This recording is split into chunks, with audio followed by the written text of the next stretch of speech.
Bueno,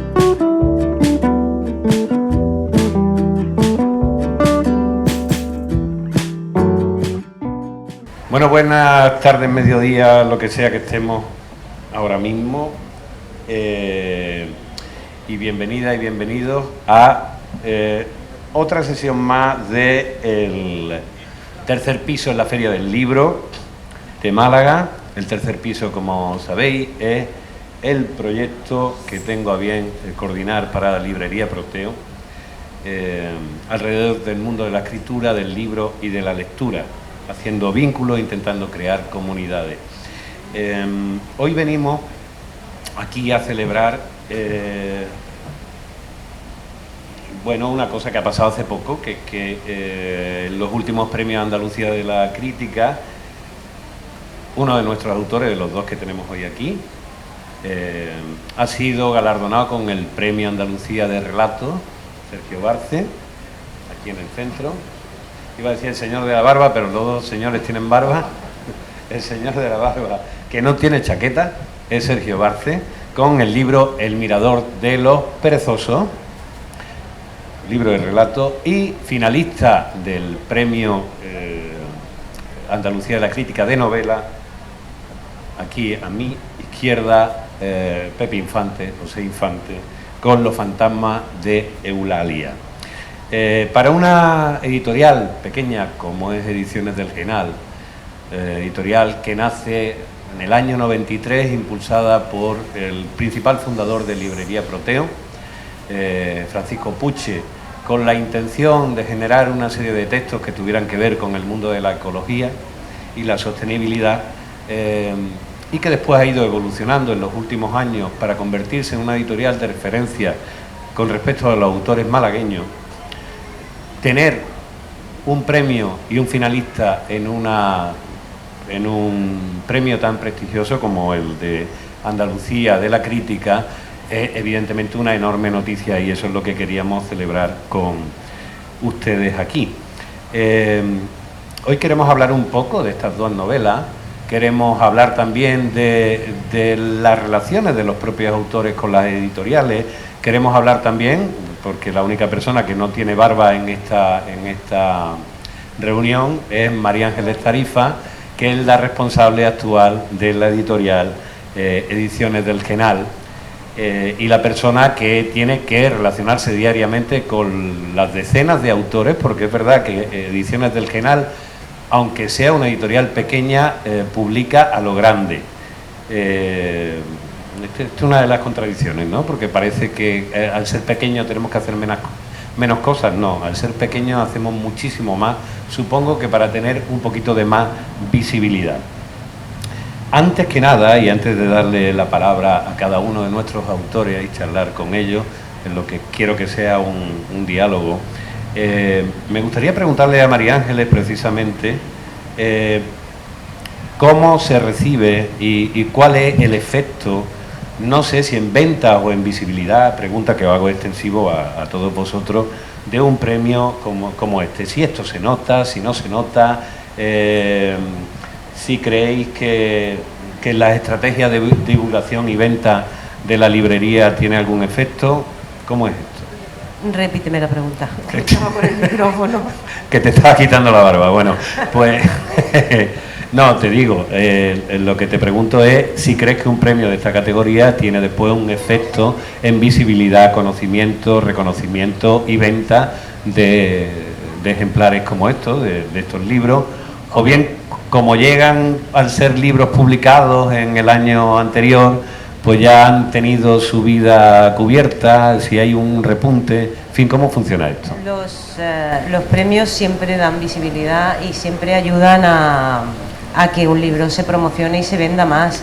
Evidentemente, además, el Premio Andalucía de la Crítica, lo bueno que tiene es que es un premio a obra publicada.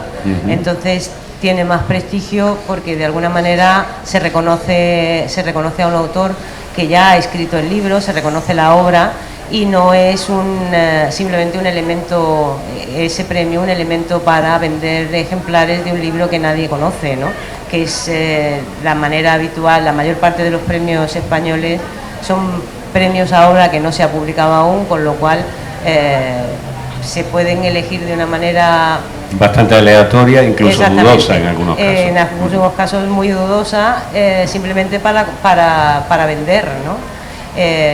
Tienen más prestigio los premios a obra publicada y claro que incide en las ventas.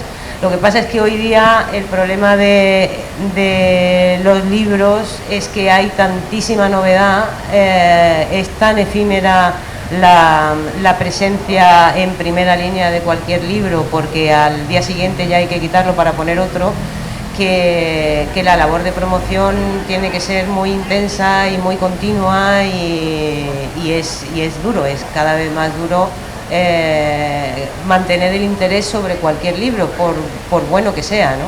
Se convierten algunos en éxitos de ventas muy rápidos y al mes siguiente o a los 2 meses ya han desaparecido de todos sitios, ¿no? Para dar paso al siguiente.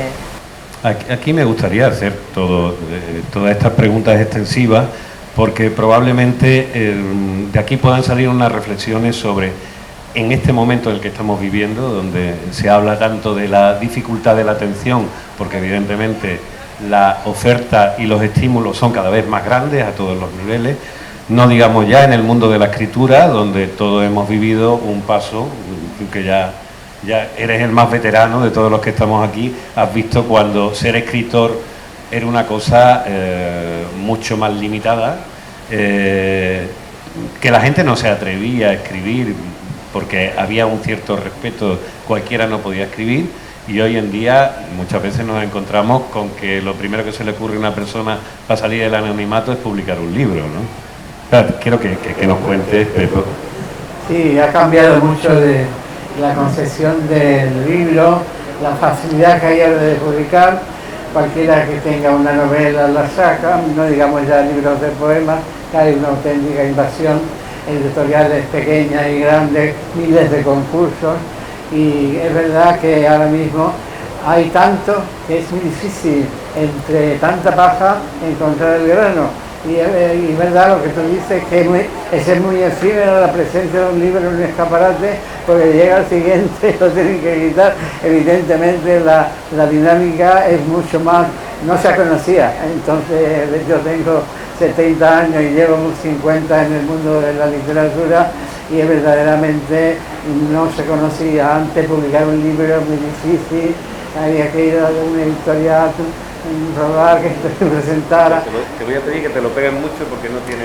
Había que ir a la editorial, concursar seguramente, que no había tantos premios, en fin, y mucho más la novela, y mucho más el relato. El relato era un milagro, publicar un libro de relatos, porque nadie quería publicar relatos, que decían que no se leían.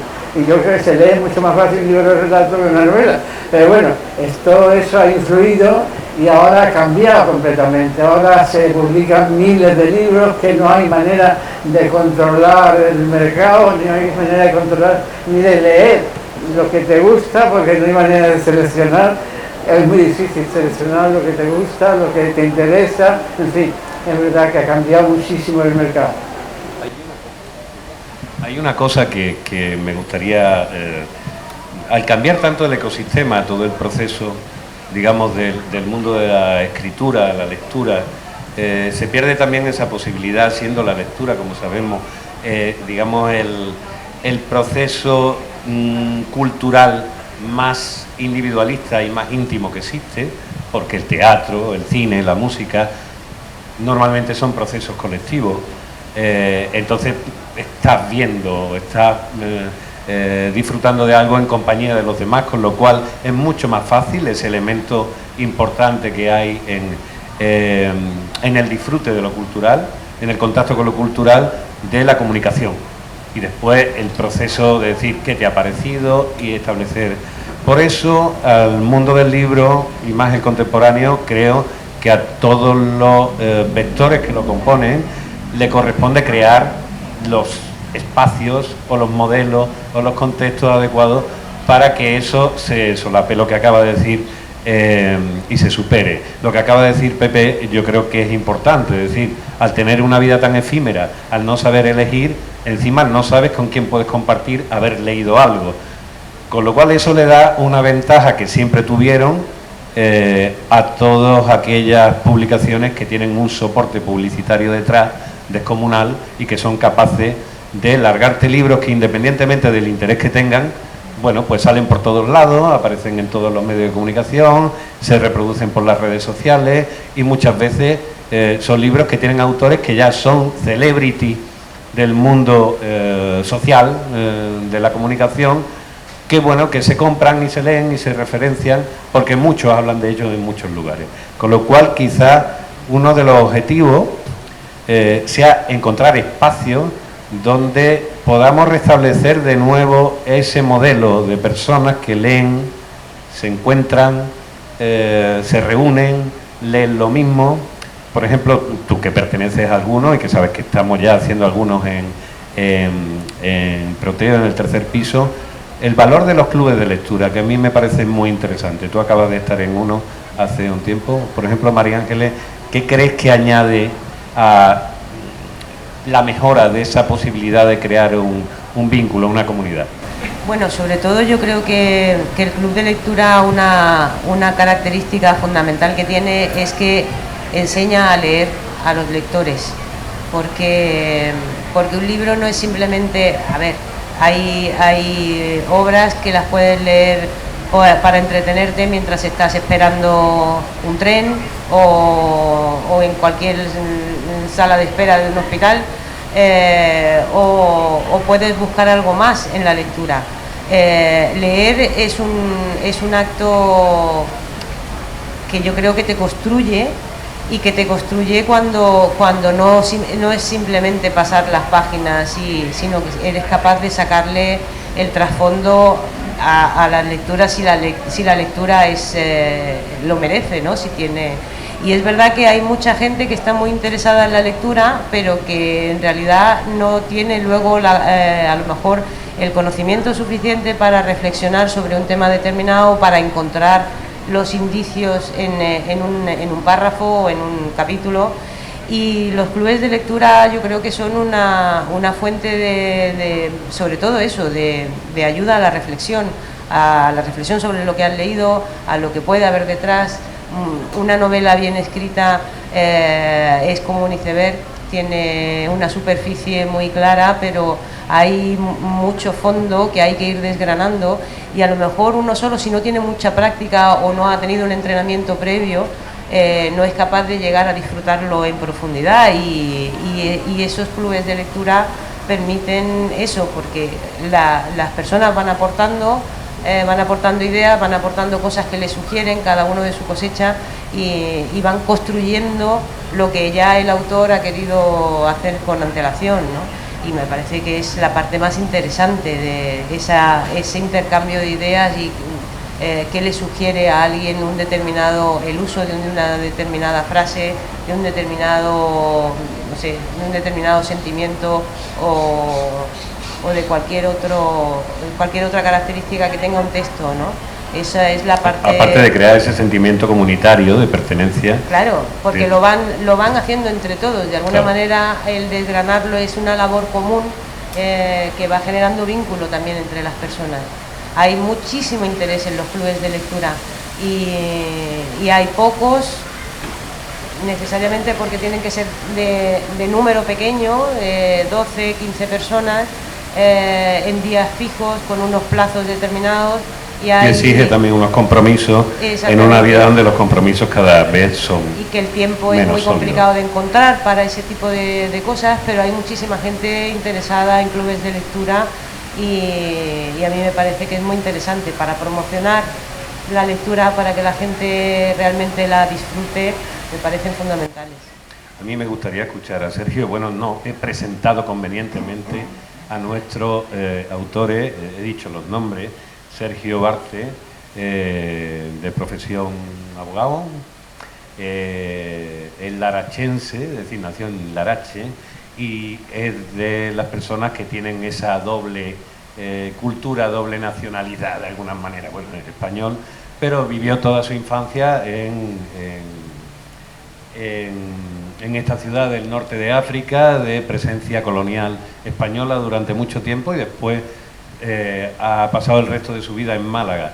En la mayoría de sus libros Todos sus libros, de hecho, tienen ese espíritu de ciudades como Larache, como Tánger, como es el caso del Mirador de los Perezosos, una colección de cuentos que se desarrollan todos en Tánger. Cuentos que, aunque no tienen relación entre sí en lo que respecta a los personajes, sí lo tienen en cuanto a espíritu. Un Tánger que a la vez bebe de todo ese espíritu,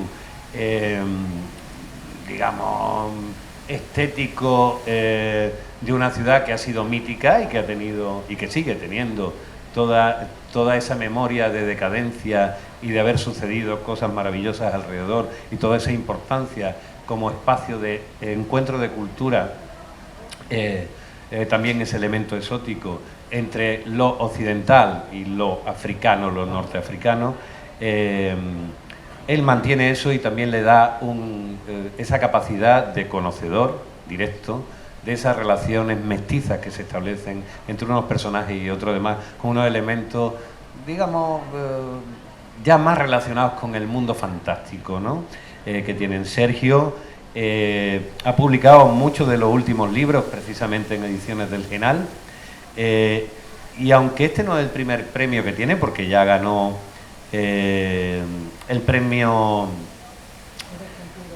Tres Culturas, ¿no?, de Murcia por Sombras en Sepia, ya había sido finalista de la crítica de Andalucía por una novela, Una sirena se ahogó en Larache, fue finalista del premio Vargas Llosa y también del premio de la crítica de Andalucía 2016 con La Emperatriz de Tánger. Yo te quería preguntar, Sergio, aparte de todo esto que estamos hablando, si quieres aportar algo sobre la divulgación, las necesidades, clubes de lectura, espacios donde desarrollar, si este premio, ¿qué te ha supuesto a ti a nivel personal? Y bueno, y si lo has notado en tu encuentro, porque tú tienes encuentros constantes con lectores, venías hace poco de uno. Bueno, gracias a todos por acudir a este acto, ante todo, y gracias por la invitación. Pues mira, realmente el premio, hasta ahora yo no he notado nada especial, no he dado ningún estirón, ni me ha crecido el pelo, al contrario, sigo perdiendo. Y lo único bueno ha sido la celebración que tuve con los miembros de la editorial, que nos lo pasamos muy bien, y luego pues alguna invitación a otras ferias del libro, como la de Huelva y tal, que a raíz del premio pues me han pedido que vaya. Pero más allá de eso, yo personalmente tampoco, no sé, me lo he tomado como muy con cierta distancia. A lo mejor porque era la tercera vez que llegaba a ser finalista del premio, cuando me lo han dado, pues no me ha dado esa alegría. Para no tener la frustración, ¿no? Pero luego te siento orgulloso porque, claro, el premio consiste en darle el premio al mejor libro de relato publicado en Andalucía durante el año 2022. Que quieras que no, pues te llena de orgullo y satisfacción, la frase típica que todos decimos. Bueno, por ahí bien, muy bien. No sé si más adelante esto tiene algún tipo de repercusión, no lo sé. Eso ya lo veré con el tiempo, pero soy escéptico, porque ya me ocurrió con el premio de Tres Culturas de Murcia, que supuso que Pretextos publicara la novela, en fin, que tuvo mucha repercusión. Pero realmente no te abre ninguna puerta especial, al contrario, tú sigues mandando tus manuscritos, tienes el mismo problema para poder publicar, no sabes si te leen tus libros cuando lo mandas a editoriales, en fin, que eso no cambia. Y yo creo que con el premio de la crítica posiblemente ocurra algo parecido. Es una satisfacción personal, es una alegría para quienes han compartido conmigo la aventura de sacar el libro, que sois vosotros, ¿no?, la editorial, María Ángeles, Nuria, en fin, todo el grupo, pero ya te digo, soy muy escéptico. Lo que sí, antes que comentaba María Ángeles, la que me has dicho que sí quería comentar algo, era lo de los clubes de lectura. Ayer tuve uno, precisamente a raíz del premio, ¿no? Me invitaron a un grupo que se llama Capitel del Palo, y estuvimos allí charlando sobre el libro, lo habían leído, en fin, estuvo muy agradable. Pero sí es cierto que en los clubes de lectura sí te encuentras con que te descubren cosas de tu propia obra, no sé si a ti te habrá pasado, Pepe, que tú no eres consciente. A lo mejor te dicen, bueno, pues aquí entiendo que has querido decir tal cosa, ¿no? Y uno dice, pues sí, sí, eso es lo que... Pero en el fondo tú has contado una historia y a lo mejor no tenía ese objetivo. Pero te descubren cosas que inconscientemente uno ha metido en la narración o en la historia que has contado, que tú no sabías hasta ese momento, ¿no? En ese aspecto es muy interesante. Te quiero preguntar algo porque realmente, como decíamos antes, casi todo el corpus creativo tuyo tiene unos escenarios muy concretos. Me consta, porque he visto algunas presentaciones tuyas, que has contactado mucho con toda una generación de personas que nacieron al otro lado, que son españoles de Marruecos y que ya muchos no viven allí y acabaron viviendo en el resto de España, y hay como un elemento de nostalgia de paraíso perdido, de pertenencia a un espacio mestizo que ha cambiado políticamente y socialmente en mucho tiempo, pero evidentemente no solo un escritor no se nutre solo de los antiguos españoles del protectorado de Marruecos. ¿Qué es lo que tú crees que tiene tu escritura que conecta con la gente, tú que los escuchas en los clubes de lectura? ¿Qué es lo que tú escuchas más que lector? Bueno, quizá porque mi forma de escribir es muy pasional, por así decirlo. Entonces vuelco ahí todos los sentimientos que uno tiene sobre aquella tierra, sobre aquella gente. Hay un pozo de nostalgia probablemente, si es posible, porque uno echa de menos ciertas cosas. Pero los que son de Marruecos se identifican mucho porque yo relato o les llego, digamos, a su fibra, porque quieras que no, cuando, por ejemplo, hay un relato en El Mirador de los Perezosos que cuento la vuelta de un español que se marcha hace 40 años de Marruecos y regresa a Tánger. Esa historia es totalmente inventada, entonces me invento que tuvo una novia, que esa novia muere y tiene él una herida que tiene que cicatrizar, ¿no? Y vuelve. Bueno, pues en Facebook me escribe un tangerino que yo no conozco, me contacta conmigo y me dice: he leído El Mirador de los Perezosos y la historia del cuento, que se llama Avenida Josafat, dice, esa es mi historia. O sea, por lo visto es calcada, dice, es que es todo lo que me ocurrió a mí. También me dicen, por ejemplo, hay una escena en otro relato de el desgarro que supone la mudanza, ¿no? Que parece una tontería. La mudanza es un momento muy duro de ver tus muebles en un camión que se traslada, que se mete en un barco, que pasa la frontera. Pues todos se identifican con eso. Es que todo, o sea, hay muchísima gente que me escribe solamente para decirme que han llorado al leer esa parte de la historia, ¿no? Porque se identifican tanto que lo han vivido en su propia carne. Entonces es como revivir algo que para ellos supuso el mismo desgarro que para mí. Es decir, yo con 13 años pierdo muchas cosas, gano otras con el tiempo, pero en esos instantes tú pierdes muchísimas cosas, pierdes tu infancia, tu vida anterior. Mis padres perdieron más cosas porque dejan allí pues su infancia, su adolescencia, sus primeros amoríos, su boda, el nacimiento de sus primeros hijos, y de pronto todo eso se borra y te tienes que ir a otro país que se supone que es el tuyo, pero que no era el tuyo. Ahí hay una historia también, digamos que somos unos, no sé cómo calificarlo, como unos, no somos apátridas, no vamos a decir que somos apátridas, pero te queda en medio del estrecho, ¿no?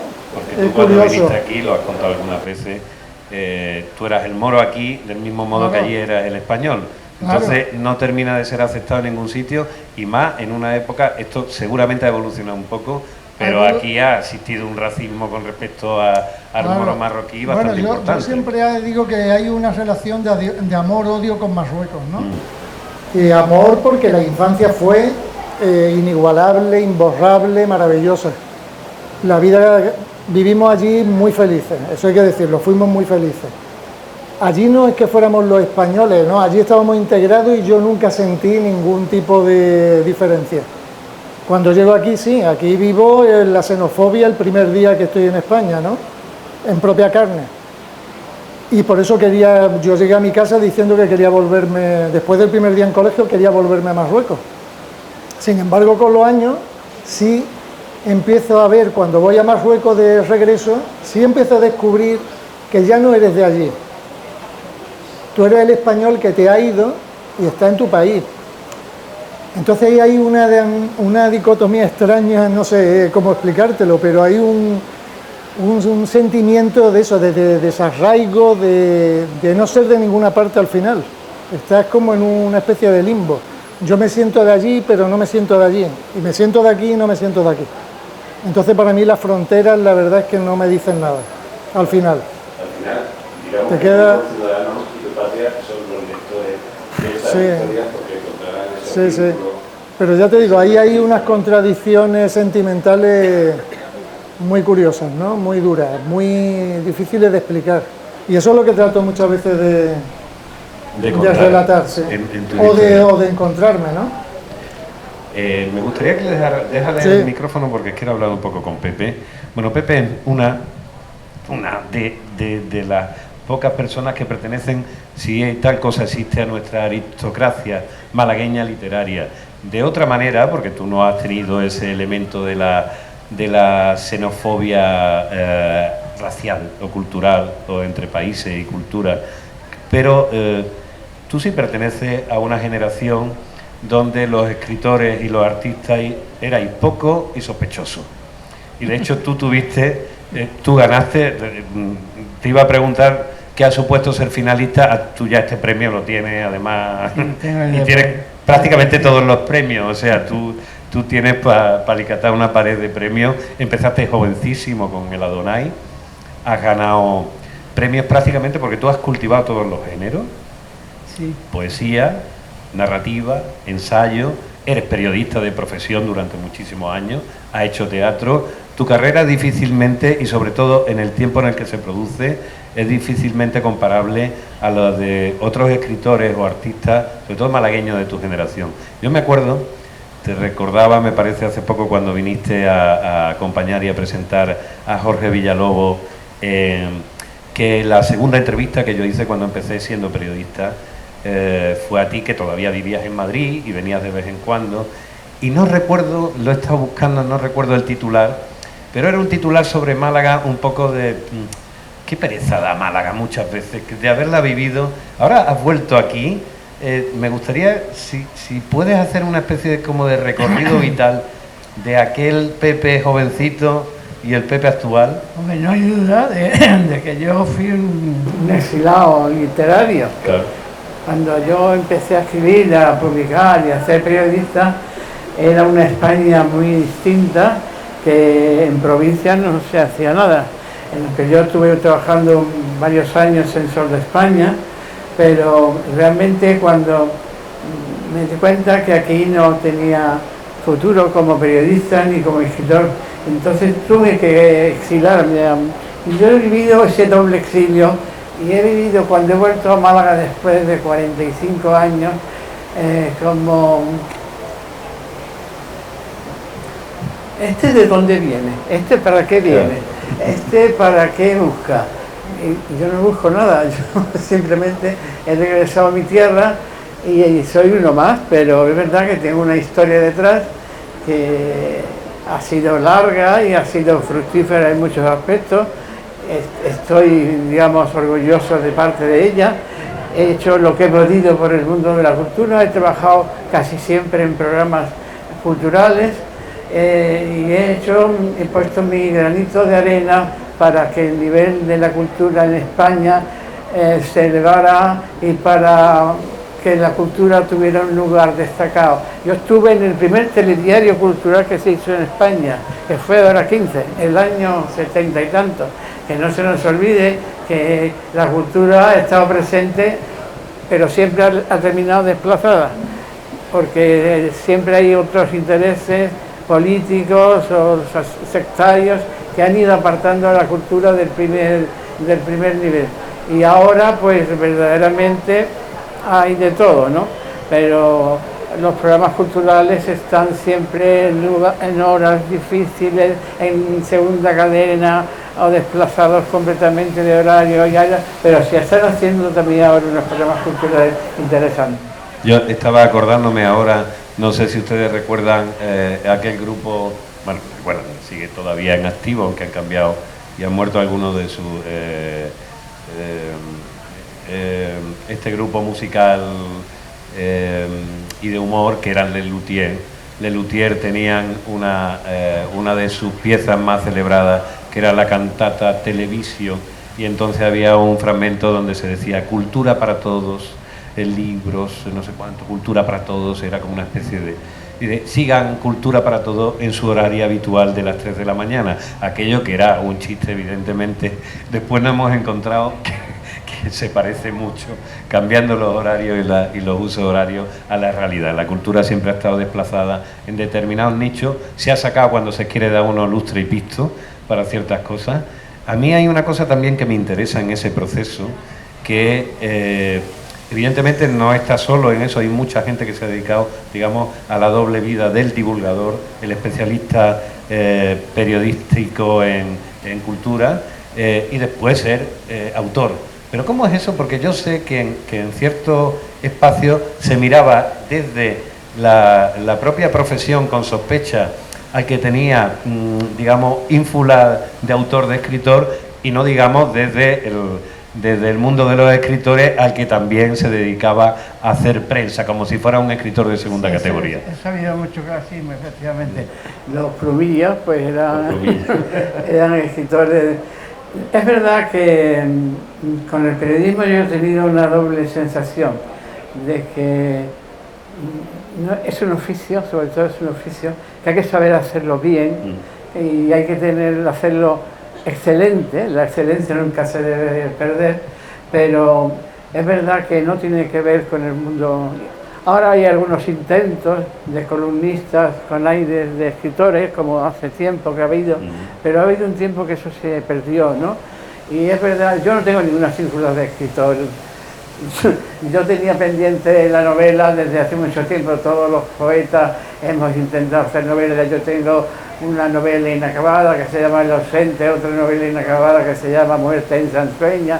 O sea, que siempre me había planteado la novela como un estilo a probar. Tengo cuentos, relatos, pero no. Entonces, cuando a mí se me dio, yo tengo 3 novelas, las 3 históricas, y que han ido surgiendo de forma casi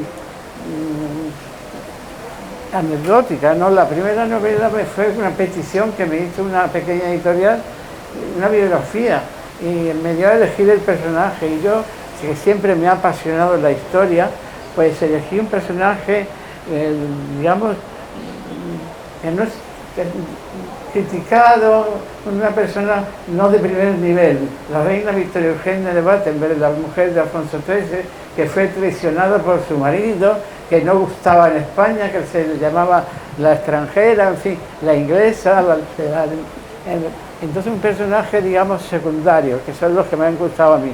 Después elegí a una persona que fue convencida por su primo, el rey Carlos IV, para casarla con el valido, con Godoy, que fue la María Teresa de Borbón, condesa de Chinchón, una persona que fue perseguida por liberarse, tuvo que ir de España, murió de cáncer de útero en París muy joven. Y después este último es la infanta Eulalia. La infanta Eulalia a mí me fascinó cuando leí sus memorias con 14 o 15 años, que se publicó en una edición juvenil en España, y me fascinó la historia de esta persona que se decía republicana, que se decía divorcista, que se decía partidaria del aborto. Y luego con los años volví a interesarme por el personaje, y yo he visto esta novela centrándome en las contradicciones de un personaje que sí, era todo eso de boquilla, era republicana, pero no quería perder su categoría de infanta de España. Era divorcista, pero le costó mucho trabajo divorciarse, y lo hizo más bien para tener los derechos sobre tu patrimonio, que lo tenía su marido, como era entonces habitual. Ella se divorció en 1906, cuando las mujeres no podían ni tener una cuenta bancaria, y entonces su economía le llevaba a su marido, que era un putero, derrochador, y que lo gastaba todo en putas y en vicios. Y entonces ella logró hacerse con su lista civil, que se llamaba entonces, y por eso fue el interés. Después, su gran contradicción fue que tuvo un hijo homosexual y lo despreció, lo martirizó, lo hizo perrerías con él, hasta que el pobre murió también de una forma desastrosa en París y ella no fue ni a verlo en sus últimos momentos. O sea, yo encuentro este personaje ya mayor, porque ella vino a vivir a España, diciendo que despreciaba la dictadura franquista, pero vino aprovechándose de los privilegios que le hacía el dictador, de tener un coche a su disposición, en fin, ciertos beneficios, y ella se aprovechaba de ellos. Bueno, vivía en Irún, yo la encuentro ya viejecita, que tiene muchas pesadillas, muchos terrores, muchos fantasmas que la acosan, y pide alivio a un psiquiatra, que yo es un personaje inventado por mí, pero que está fundamentado, porque la literatura histórica, para mí, tiene que tener todos los fundamentos reales. Vamos, no hay ni un solo dato de este libro que esté inventado. Lo que está inventado es la trama. El psiquiatra no existió, pero es un psiquiatra que ha estudiado según los cánones de la ciencia española de aquel momento, en fin. Es un psiquiatra que ha sido conocido, ha sido amigo de Marie Bonaparte, un personaje fundamental en la evolución del psicoanálisis, en fin, todo está fundamentado hasta los amores de no santas del padre de la reina Sofía, con un amante norteamericano, o sea que está todo fundamentado y contrastado por libros y por documentos. Pero entonces, otra cosa que pienso que es original de mi literatura de ficción literaria, histórica, es que siempre hay un factor autobiográfico, pero a veces es más evidente que en otras. Por ejemplo, es muy evidente en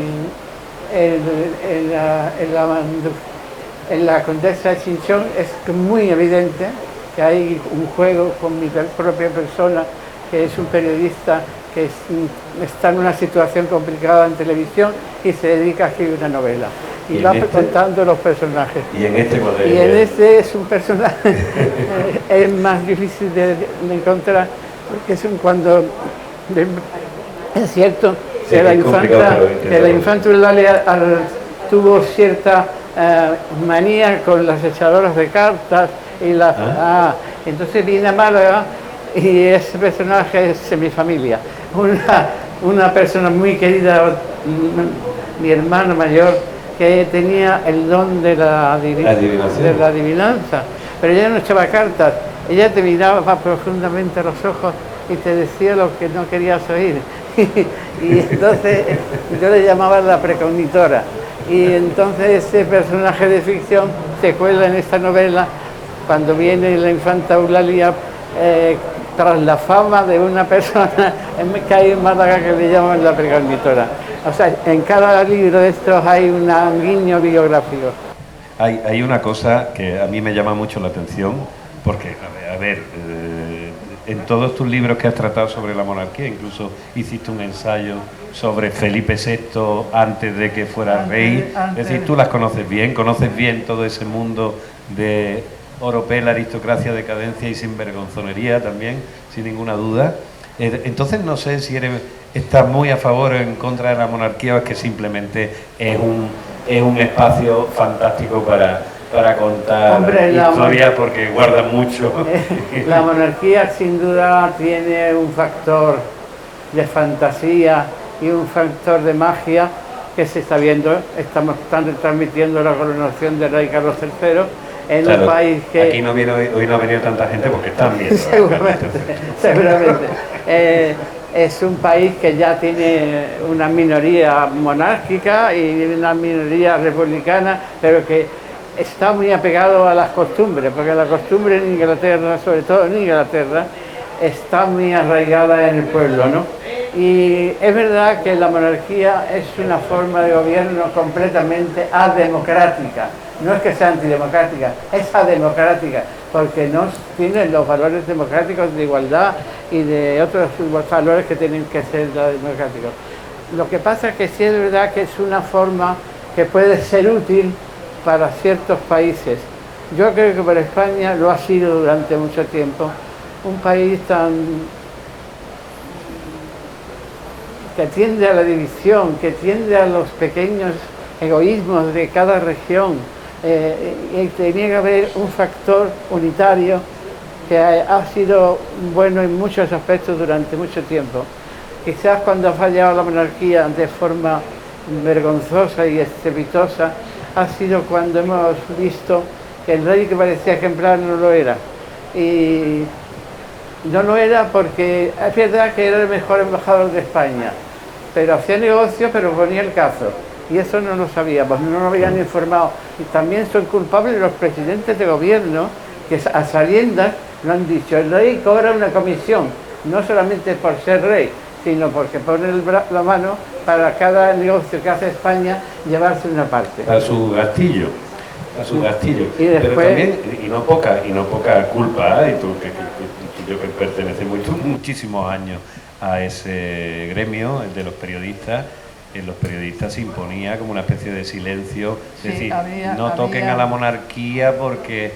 Y yo creo que, por ejemplo, entre esas instituciones, la Iglesia o la monarquía, ahora que se están empezando a levantar fíjate la podredumbre que nos hemos encontrado. El silencio ha sido muy terrible, pero es verdad que ese silencio ya, cuando yo hice reinará Felipe VI, preguntando, ya sabía, lo que pasa es que lo que no se tenía acceso es la televisión, claro. Pero las revistas, Época, Tiempo, ya publicaron las fotos del rey con su querida mallorquina, o sea que se sabía, pasó en petit comité, y sobre todo lo que no se sabía en los negocios del rey. Pero hay un libro de un periodista importantísimo que sí publicó un libro sobre los negocios del rey en los años 90, o sea que ahora... Que no se le daba casi ningún tipo de eco en las prensas más influyentes. Pero quien quería lo podía leer, quien quería lo podía comprar, y la divulgación era silenciosa, pero había también, o sea que esto ha sido la llegada de la televisión a esa información. Eso ha sido lo que ha hecho que se eliminen todas las barreras, es más, que se pasen esas barreras también, porque se están cometiendo muchos excesos, como parece que la figura del rey es leña al mono. Sí. Y tampoco es eso, porque no se puede obviar la parte que fue... Sí, para que el rey meta la mano en el caso hay una estructura. El reinado tiene muchísimas cosas positivas, no se puede hacer tabla rasa de eso, según mi opinión, mi modestísima opinión. Después quiero decir, no se me olvide, que la labor que hicieron, porque ellos hicieron, yo doné mis derechos de este libro ante la destrucción terrible que sufrió la librería Prometeo. Y ellos vieron que yo tenía las dos novelas anteriores, tenía una forma y la han hecho igual, para que se forme una verdadera trilogía en la forma, en la maquetación, en las portadas, realmente son como una trilogía que yo le llamo trilogía borbónica, porque luego le voy a escribir más novelas de ese tipo. Quiero decir, que quede claro que no pienso escribir ni una sola novela más sobre este tema tan... Oye, Froilán apunta manera, no sé, yo después decirte que parece un filón inagotable. Pero la manera que apunta Froilán es para una novela... Otro tipo de literatura. Una novela porno. Una novela porno, exactamente. Es que me estaba acordando justo de que... Curiosamente en España se ha perdido una tradición, los Borbones son una propia tradición. Los Borbones los hemos echado 3 veces. Los hemos echado 3 veces, además hemos sido veces los hemos recuperado. Hay como un amor-odio con esa familia. Sí, son nuestros, yo creo que es como decir, es que son nuestros gañanes, son nuestros pillos a los que nosotros no queremos otros. Los Austrias no nos hacen tanta gracia, ni mucho menos los de Saboya, esos que se vayan. Yo quería evidentemente recordar y agradecerle a Pepe toda esa generosidad que ha tenido siendo un escritor de un peso enorme y una capacidad de magisterio importante en nuestra ciudad. Otra cosa, que la ciudad esté siempre a la altura de ese magisterio. eso que has hecho, eso de ceder los derechos de tu novela, que hay también que decir que hay una serie de escritores y dentro del Genal que desde el incendio de Proteo hicieron cosas parecidas con sus libros. Aquí tenemos también a Presina, que ayer presentaba su libro y que hizo lo mismo con su poemario Arde Proteo. Yo creo que estamos llegando ya al final. Me gustaría también dejar la oportunidad, si alguien quiere preguntar algo, o dejaros a cada uno de vosotros que deis una reflexión final. Los premios, agradecerlos porque ayudan, como ha dicho antes María Ángeles, a dar una visibilidad probablemente de los autores. Sí, perdón. No se me olvidó decir que me siento muy agradecido para ser finalista de este premio, porque los finalistas éramos menos de 10 y había nombres básicos de la literatura. Ha estado duro. Ha estado muy duro, porque estaba Isabel Bono, Tarabillo, había primero el nombre de la literatura andaluza, con lo cual yo me siento honradísimo de haber estado ahí hasta el final por esta novela que, bueno, pues tiene escaso mérito unida a las otras novelas de gran creación literaria. Aquí hay creación literaria, por supuesto, pero está todo basado en una documentación rigurosísima, es histórica. No, y además me gusta mucho este proceso de que está escrita a modo de diario, ¿no? De ver justo en ese momento donde tú has centrado todas esas dudas, diatribas y contradicciones del personaje. Una novela muy recomendable, un libro de relatos muy recomendable, un gozo para los lectores y sobre todo agradecimiento a ellos que le dan lustre y categoría, como ayer hacía Presina Pereiro. Está muy mal, yo como no pertenezco a Genal, estoy más o menos asociado por cercanía muy profunda, pues me puedo permitir el lujo de decir lo que me parece. Creo que son de los lujos de una editorial que, aún siendo pequeña, guarda dentro de sí algunas joyas literarias y algunos autores y autoras de enorme prestigio, que probablemente en otras editoriales mayores ayudarían a que se reconocieran más su importancia y su valía. Pero bueno, para eso estamos aquí. Bueno, agradeceros vuestra presencia, agradeceros que sigáis con nosotros, que no os vayáis inmediatamente cuando ahora os presenten un contrato importante, porque aquí tenemos contratos de equipo de segunda B, para que nos vamos a engañar, ¿no?, directamente. Pero poco a poco queremos ir haciendo una editorial que vaya llevando cada vez un poquito más de excelencia y de criterio a los lectores. Muchísimas gracias, María Ángeles, por esta labor que además nos consta que no está pagada, porque hace el trabajo de 20 personas en una y una editorial, que esto es una de las cosas que están sucediendo, que será motivo de reflexión en otro momento, cómo los oficios de la cultura se van precarizando día a día y van haciéndose más difícil independientemente de la excelencia de sus trabajadores. Y darles las gracias a ustedes. Aquí tienen a los autores, allí tienen los libros, si desean comprarlos, ellos están dispuestos a la firma, y si los tienen ya, igualmente les firman. Muchísimas gracias y les pido un fortísimo aplauso para María Ángeles, Sergio y Pepe Infante.